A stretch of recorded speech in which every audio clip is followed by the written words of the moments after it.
चलिए साहब, हमने पर्यावरण वाला चैप्टर पढ़ रहे थे, वही पढ़ रहे थे ना। हाँ, तो पर्यावरण, तेरा क्या नाम है? दीपक। तो और तेरा? ललित। तो सब जने ध्यान से सुनो मेरी बात को। हम पर्यावरण वाला चैप्टर पढ़ रहे थे। उस चैप्टर में अपन ने पढ़ते पढ़ते हम गए थे पर्यावरण प्रदूषक क्या है। प्रदूषक अपन ने कंप्लीट पढ़ लिया था। प्रदूषण के प्रकार के बारे में बात करी थी, तो हमने वायु प्रदूषण की बात करी थी। उसके बाद हमने जल प्रदूषण की बात करी थी। उसके बाद अपन ने जल प्रदूषण के बाद मृदा प्रदूषण है, ध्वनि प्रदूषण बात करी थी। वायु प्रदूषण के पूरा अध्याय अपन ने करा था कि वायु के अंदर किस प्रकार के तत्वों के अंदर विलीन होने से प्रदूषण होता है। वायु प्रदूषण के स्रोत की अपन ने बात कर ली थी। प्राकृतिक होता है, दहन से होता है, औद्योगिक होता है, कृषि से होता है और विलायक से होता है। हमेशा पढ़ने का सही तरीका यही है कि आप हमेशा पाठ को जीरो से ही प्रारंभ करो, है ना, तभी मजा आएगा। चलिए, उसके बाद में अपन ने क्या पढ़ा? वायु प्रदूषण के प्रभाव पढ़ा, मनुष्य पे पढ़ा। मनुष्य पे क्या प्रभाव है? आंखों के अंदर एलर्जी हो जाती है, श्वसन क्रिया में एलर्जी हो जाती है। पेड़ पौधों के अंदर आपने पढ़ा कि खाद्य पदार्थ और तापमान में वृद्धि, ये पढ़ लिया। और पर्यावरण क्या हो जाएंगे? खराब दृश्यता दिखाएंगे और वनस्पति और प्राकृतिक सुंदरता का नाश हो जाएगा।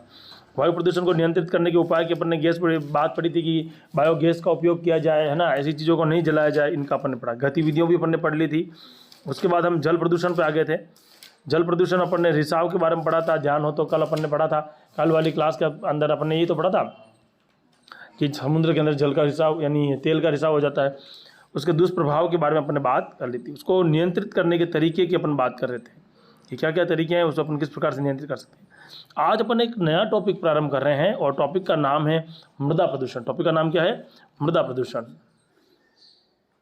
तो मृदा प्रदूषण किसे कहते हैं? मृदा यानी क्या होती है? मिट्टी, है ना। वो गाना सुना, मिट्टी में मिल जावा, है ना। तो हम सब लास्ट में मिट्टी में मिलते हैं। अंत हमारा क्या है? मिट्टी में। कोई भी जीव जंतु हो, कुछ भी हो, मिट्टी में मिल जाने का मतलब क्या है? मिट्टी का मतलब खाली वो मिट्टी नहीं तुम जो लेते देखते हो, है ना। मिट्टी का मतलब ये हो गया कि मिट्टी के अंदर पाए जाने वाले एलिमेंट, तत्व। और हम सब शरीर जब जलाया जाता है या शरीर को जब गाड़ दिया जाता है तो वो मिट्टी का तत्व है और मिट्टी में मिल जाते हैं। यानी कि फॉस्फोरस में मिल जाएगा, नाइट्रोजन में मिल जाएगा, हाइड्रोजन में मिल जाएगा, ऑक्सीजन में मिल जाएगा, है। मैग्नीशियम शरीर का होगा जो मैग्नीशियम में मिल जाएगा। और सारे तत्व आपस में जहाँ से थे वहाँ मिल जाएंगे। मनुष्य का जीवन या जिस सजीव का जीवन है वो क्या हो जाएगा? खत्म हो जाएगा। लेकिन मृदा भी प्रदूषित हो रही है। ये चीज़ें कहीं ना कहीं हमारी मिट्टी को भी प्रदूषित कर रही हैं। करने वाले भी हम ही हैं। हम ही मतलब बोले तो इंसान, मैं और तुम नहीं, हम सब में, सब इंसान में। तो मृदा प्रदूषण का तात्पर्य उन हद तक होने वाले भौतिक, रासायनिक और जैविक परिवर्तन से जिसका मनुष्यों तथा अन्य जीवों पर हानिकारक प्रभाव होता है ना। यानी प्रदूषण होने के बाद में जब हमारा ऊपर हानिकारक प्रभाव होने लगे उसे हम क्या बोलेंगे? प्रदूषण, है ना। मृदा प्रदूषण से तात्पर्य उस हद तक होने वाले रासायनिक, भौतिक और जैविक परिवर्तन से है। मिट्टी का रासायनिक और जैविक और भौतिक ऐसा परिवर्तन कर दिया जाए कि कहीं ना कहीं अपने को क्या होने लगे? हानि होने लगे, उसे अपन क्या बोलेंगे? मृदा प्रदूषण। जिनका मनुष्य और अन्य जीवों के ऊपर हानिकारक प्रभाव पड़े। मृदा तब प्रदूषण होती है जब उसे फैक्ट्रियों के अपशिष्ट के रूप में रसायन और धातुओं को फेंका जाता है। तब कुछ रसायन तो भूमि की पूरी तरह से बंजर बना देते। देखना, कहीं फैक्ट्री लगी हुई हो तो आसपास की जगह पूरी की पूरी क्या कर जाएगी? बंजर हो जाएगी, बेकार हो जाएगी। ये बहुत बड़ी बात है। इसी में आप देखिए, जब भूमि या खेतों से अधिक मात्रा के अंदर कीटनाशकों, कृमिनाशकों तथा उर्वरकों का उपयोग किया जाता है तो वे तत्व पौधों को या आसपास के विकसित होने वाले फलों, सब्जियों में प्रवेश कर जाते हैं और तत्पश्चात वे रसायन भोजन के रूप में हमारे पाचन तंत्र में प्रवेश करते हैं और हमें बीमार बना देते हैं। देखो, आप लोगों ने देखा होगा कि आजकल इंसान पैसे कमाने के लिए अंधा हो चुका है। अंधा होने का मतलब, पहले आदमी क्या था तुम्हें पता है? हमारे गांव में तो जब मान लो कोई आदमी है तो खेत में अगर मान लो उसके लौकी लगी है, बहुत ज़्यादा लगी, अब रोज़ तो खा नहीं सकता वो, तो वो आपस में बांटने के लिए निकलते थे, है ना। पे एक पड़ोसी को दे दी, एक इसको दे दी, एक दूसरे पड़ोसी को दे दी। कोई अच्छा व्यवहार रखने वाला, जिससे अच्छी मित्रता है, और गांव में सबकी मित्रता सबसे होती थी, तो वो सब बांटते हुए निकलते थे। मुझे याद है जब मैंने पढ़ाना चालू किया था तब मैं सिरोही गया था बीएड करने के लिए। तो उस समय बीएड मेरा ब्लॉक आया था सिरोही में। तो वहाँ के जितने बच्चे थे विवेकानंद स्कूल के, तो उन बच्चों ने सब ने जैसे कि उस समय जो मौसम चल रहा था उसके अकॉर्डिंग वो बच्चे सब फल फ्रूट ले आते थे कि सर हमारे खेत के हैं।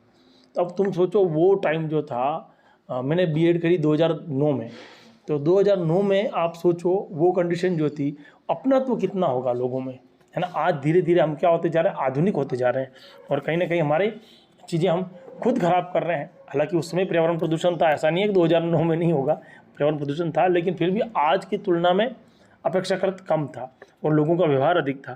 तो पहले ऐसे होता था, लोग व्यवहार के लिए सब कुछ कर लेते थे। आज क्या है, आज आपको हर चीज़ खरीदनी है। अब अगर किसी के खेत में लौकी लग भी जाए, है ना, 10 लग गई मान लो, तो वो तगारी लेके बैठ जाएगा बाहर के, भाई साहब मेरे को बेचने निकलना है। समझ आ रहा है, पहले ये नहीं था। पहले क्या था, उसको बेचना नहीं था, पहले क्या था, उसको व्यवहार कमाना था। अब क्या है, उसको पैसा कमाना है। और अब पहले तो चलो अपने आप लग गई लौकी, अब क्या है, वो चाहता है कि अगर 10 लगी है तो 100 लगे। इसके लिए वो पेस्टिसाइड्स का यूज़ करेगा, कीटनाशकों का उपयोग करेगा, कृमिनाशकों का उपयोग करेगा, और तो और उसके अंदर क्या करेगा, खेती में क्या डालेगा, उर्वरक डालेगा, है ना, ऐसे रासायनिक खाद डालेगा, जिससे ज़्यादा से ज़्यादा क्या हो जाए, फटाफट हाँ बड़ा हो जाए और ज़्यादा से ज़्यादा उत्पाद दे। ये चीज़ समझ में आ गई मेरी बात। मैं क्या कहना चाहता हूँ। और जो पेस्टिसाइड हैं वो शरीर के अंदर जाएंगे, अंदर जाने के बाद क्या हो जाएंगे, हमें बीमार करेंगे। पिछले हफ्ते रमेश का पुत्र बीमार हुआ, उसके पेट में कुछ प्रकार के विकार उत्पन्न हो गए। डॉक्टर ने उसे बताया कि मिट्टी में नंगे पैर घूमने के कारण उसे ये समस्या हुई है। घर में जब कूड़ा कचरा मिट्टी में डाला जाता है तो वह सड़ जाता है और उसके कारण से जमीन पर कीट कृमि तथा रोगाणु पनप जाते हैं। कूड़े करकट कचरे में विभिन्न बीमारियों के रोगाणु मौजूद होते हैं। जब लोग खुली जगह में शौच और पेशाब करते हैं तो वहाँ की मिट्टी में रोगाणु और कृमि पनपने लगते हैं। जब हम नंगे पांव इस मिट्टी में चलते हैं तो वे रोग अपनी कृमि हमारे शरीर से प्रवेश कर जाते हैं। देखो, नंगे पांव चलने से मतलब पांव के अंदर से नहीं जाते हैं। अब वो अपना हाथ मान लो कभी पांव पे लग गया, आप बिना हाथ धोए बिना पेट धोए सीधे जाके कहाँ बैठ गए, बिस्तर पे बैठ गए, बिस्तर पे फिर सोओगे, सोने के बाद में क्या होगा, नाक से होते हुए श्वसन क्रिया के द्वारा घुस जाएगा, है ना। तो ये पाचन तंत्र को प्रभावित करेगा। देखिए, ये भोजन चक्र के माध्यम से पशुओं तथा पादपों में भी प्रवेश कर जाता है। तो इस प्रकार से सभी जीवों को शिकार बना सकता है। कोई भी जीव है, जीव जंतु कहीं पर भी, सूक्ष्म जीव कहीं भी किसी में भी प्रवेश कर सकते हैं। आपने देखा होगा कि भारत में खुली तरह शौच के और पेशाब करने पर एक सामान्य बात है। पेशाब और शौच में कीटाणु जीवाणु होते हैं, मृदा में मिल जाते हैं, प्रदूषित करते हैं। बारिश होती है तो यह प्रदूषित मिट्टी के बहे हुए जल के अंदर स्रोत तक पहुँच जाते हैं, तो जल इन स्रोतों को भी प्रदूषित कर देता है। बहुत सारी बीमारियां ऐसी होती है जो, जैसे अभी आप लोगों ने कोविड के बारे में सुना, कोरोना वायरस आपको पता है कि किसी के संपर्क में आने से भी फैलता है। अब कोरोना वायरस, अब तो चलो इम्यूनिटी पूरा मिल गया, हमारे पास में इतनी इम्यूनिटी उत्पन्न होगी कि हमने उससे लड़ाई कर ली, बूस्टर डोज भी आपने ले ली होगी। लेकिन रियल में देखा जाए तो शुरुआत में जब वो आया था तब वो हमें बीमार करने के लिए हमारे शरीर को प्रभावित कर रहा था किसी न किसी। अब आप किसी भी चीज़ को टच कर रहे हो तो उससे क्या होता, फैल रहा था। अब कोई व्यक्ति मल मूत्र त्यागने अगर मान लो कहीं पर वॉशरूम में गया, पब्लिक वॉशरूम में कोई वहाँ पर गया, तो वहाँ पर भी हो सकता है उसको वो संक्रमण फैल जाए, है ना। बहुत ध्यान रखने की ज़रूरत होती थी। और ऐसी बहुत सारी बीमारियाँ जो मल मूत्र से फैलती है ना। मृदा प्रदूषण के प्रभाव, क्या प्रभाव है, देखिए इसका प्रभाव क्या होगा। घरों से निकलना अपशिष्ट, शौच, पेशाब, खुले में थूकना आदि रोगाणु को फैलाता है। देखा होगा आप लोगों ने, गुटखा खाकर थूकना आम बात है ना। लोग बाग गुटखा खाते हैं और पूरी रोड पर उस चीज़ को थूक देते हैं, ये एक आम बात है। तो मृदा प्रदूषण और किससे होता है, देखिए जो भी लोग, जैसे खाने की अपन बात करते हैं, लोग गुटखा खा के थूक देते हैं, बहुत वाहियात लगता है, दिखने में भी इतना गंदा प्रदर्शन होता है। कल की बात थी, मैं गाड़ी से आ रहा था और पास में क्योंकि मुख्यमंत्री का काफिला निकला तो उन्होंने हम लोगों को रोक दिया, हम रुक गए। तो जब हम रुके तो साथ में मैडम भी थे, हम रुके तो क्या हुआ कि बेटा पास में एक कार वाला था, है ना, मैं बाइक पे था, नादवारा थे, वापस रिटर्न आ रहा था। तो उन्होंने जैसे ही अपना कांच नीचे उतारा और मुंह में गुटखा होगा, बहुत सारा उन्होंने वहाँ पर थूक दिया रोड के बीचों बीच में। कितना गंदा प्रदर्शन है। अब हो सकता है वो किसी बीमारी से ग्रसित हो, है ना, कोरोना जैसी बीमारी से ग्रसित होता मान लो, या कौन सी बीमारी से ग्रसित हो, तो उसके वायरस, उसमें पाए जाने वाले जीवाणु हैं क्या होंगे, फैलेंगे। तो उन्होंने जैसे ही किया तो मैंने कहा भाई साहब थोड़ा बहुत तो आपको ये होना चाहिए। तो उसने और कुछ नहीं किया, थोड़ा बोतल भर के पानी लिया और एक बार और कुल्ला कर लिया उसने। मतलब ऐसे लोग, मैंने तो खैर हालांकि अपनी गाड़ी आगे खिसका ली, और फिर भी इतना अगर हम गंदा प्रदर्शन करते हैं, ये जो है ये गंदी चीज़ें हैं, ये बैड मैनर्स है ना। तो ये चीज़ें कहीं ना कहीं पर्यावरण प्रदूषण को, या क्या हुआ, वो प्रदूषण ही तो था एक प्रकार का है। और शरीर के लिए कौन सा लाभकारक है, वो तो हानिकारक ही है उनके लिए, खुद के लिए भी। पर ऐसे लोग होते हैं जब तक पर्यावरण को प्रदूषित करते रहेंगे, आप उन्हें समझाने की कोशिश करेंगे तब भी वो नहीं मानेंगे।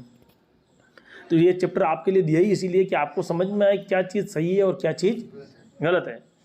मृदा, अब आपने अगला पॉइंट आता है, मृदा प्रदूषण के नियंत्रण के माध्यम किस प्रकार से। पहला है कूड़े करकट का उचित निपटान। देखिए, हमारे पास में जो भी कूड़ा करकट है उसको हम खाली इकट्ठा करके मच्छर पैदा होने के लिए नहीं छोड़ सकते, उनको हमें कहीं ना कहीं सुरक्षित जगह पर उसका निवारण करना पड़ेगा। पहला क्या है इसमें, पहला पॉइंट है कूड़े करकट का निपटान शहर से बाहर करना।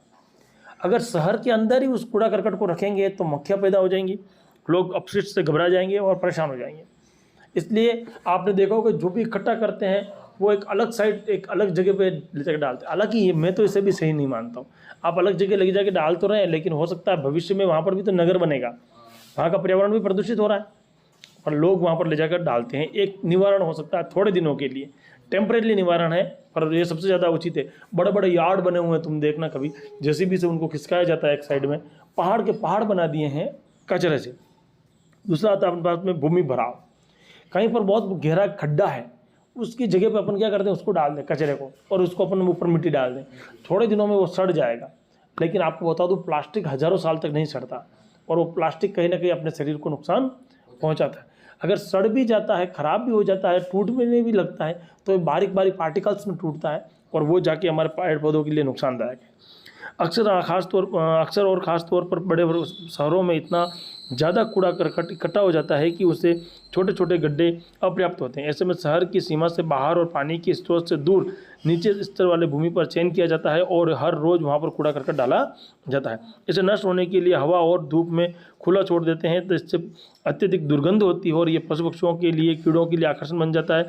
उचित, चूँकि यह शहर के बाहर होता है, इसलिए इस लोगों का कोई असर नहीं पड़ता है। यहाँ जब गुजरते हैं तो उन्हें हम गंदगी दुर्गंध होती है। देखो सीधी सी बात है, आपने देखा होगा प्रतापनगर रोड के पास से आप जाते हो, साइड में यार्ड बना हुआ बहुत बड़ा, और वहाँ पर आप निकलते हो तो आपको 5 मिनट के लिए ऐसा लगता है कि आप कूड़ेदान में गिर गए हो, इतनी भयंकर बदबू उत्पन्न होती है, फिर भी हम वहाँ से होकर गुजरना पड़ता है।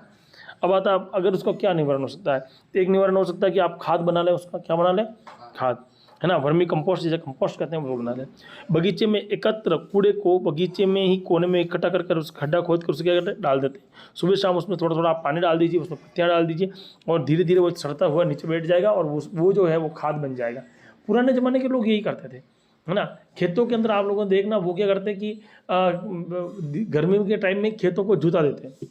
उससे क्या होता कि फसल का जो अपशिष्ट बच जाता, जिसे कि नीचे के डंठल बच जाते, जड़ें जो बच जाती, वो उसके अंदर मिल जाती। जैसे बारिश आती वो जड़ें सड़ जाती, और उससे पोषक पदार्थ नाइट्रोजन और मिल जाता। कूड़े कचरे को जलाना, देखो जलाना उचित उपाय नहीं है किसी भी चीज़ को, मैं तो नहीं मानता।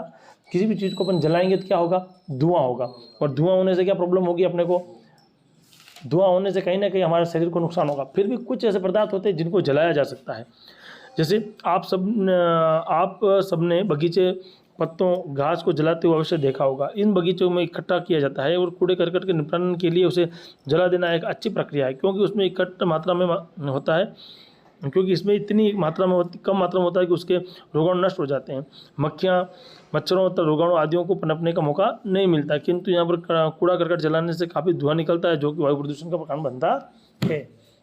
ये पॉइंट आपके पास में आ गया, यानी कि जलाना उचित तो नहीं है, लेकिन थोड़े समय के लिए जला करके, कचरा इतना ज़्यादा नहीं होता, तो जला करके उसको क्या किया जा सकता है, दूर कर सकते हैं। किसको दूर कर सकते हैं, कोई मक्खियाँ हैं, मधुमक्खियाँ नहीं, कोई मक्खियाँ हैं जो आपके फल को नष्ट कर सकती है, वो उस धुएं से भाग जाएगी, है ना। भस्मीकरण, एक शब्द क्या आता है, भस्मीकरण।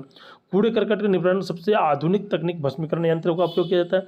भस्मक एक भट्टी होती है जिसमें कूड़ा कचरा जलाया जाता है। यह महंगा तरीका है, क्योंकि इसमें कूड़े करकट को जलाने के लिए बहुत ही ज़्यादा ईंधन की आवश्यकता होती है, परंतु ये बहुत ही सुरक्षित तरीका है। इसे धीरे धीरे कूड़ा करकट राख में छोटे से ढेरों में बदल जाता है। मतलब आपके पास में कोई भी कचरा है ना, बायोडिग्रेडेबल कोई भी कचरा है, उसको आप उसमें डाल दो, डालने के बाद बहुत कम धुआं निकलेगा और वो चीज़ खत्म हो जाएगी, है ना। आजकल तो मनुष्यों को जलाने के लिए शमशान के स्थान पर भी इलेक्ट्रिक चीज़ों का उपयोग किया जाता है। आदमी को रखा, 15-20 मिनट में ख़त्म। मृदा नियंत्रित करने के उपाय, पहला है स्वच्छ शौचालयों का उपयोग किया जाए। दूसरा है कीटाणु तथा उर्वरकों की सीमित उपयोग किया जाए, ज़्यादा कीटाणु मारक यूज़ नहीं करें, है ना, कीटनाशी। और पर्यावरण सहिष्णु वस्तुओं का उपयोग किया जाए। जैसे कि अभी गणपति बप्पा मोरया आएंगे हैं, गणपति बप्पा मोरया मतलब गणेश उत्सव आएगा। आप गणेश उत्सव पे क्या करोगे, गणेश जी की मूर्ति लाओगे, है ना। अभी फिर नवरात्रि आएगी, नवरात्रि में क्या लाएंगे, माता जी की मूर्ति लाएंगे। अब वो प्लास्टर ऑफ पेरिस की बनी है, POP प्लास्टर ऑफ पेरिस, अगर POP की या प्लास्टर ऑफ पेरिस की बनी हुई है तो वो पानी में डिग्रेडेबल नहीं है, टूटेगी नहीं। और ऐसी परिस्थिति में क्या होगा, वो हमारे शरीर को या उस तालाब को गंदा करेगा, तालाब का पानी वापस हमारे पास में आएगा नल के रूप में, और हम पिएंगे और हम बीमार होंगे। तो इसके लिए अब ऐसी चीज़ें लाएँ, ऐसे गणेश जी लाएँ, ऐसे दुर्गा माता लाएँ जो किसके बने हो, मिट्टी के बने हो। और आजकल बहुत ट्रेंडिंग भी है क्योंकि वो डिग्रेडेबल है, टूट जाते हैं। अब आपके पास में गतिविधि आ गई, इसमें कुछ प्रश्न आ गए। मृदा नियंत्रण को करने के 2 उपाय बताइए, क्या उपाय कर सकते हैं। आपको एक तो जागरूकता होनी चाहिए लोगों के अंदर, एक किसी भी चीज़ को बाहर में सोच और इत्यादि मुक्त हो जाना चाहिए, है ना। ये आपका टिक मार्क क्वेश्चन भी इसी के अंदर है। और अगला आता है अपने पास में ध्वनि प्रदूषण, ये अपन कल वाली क्लास में लेंगे ध्वनि प्रदूषण को।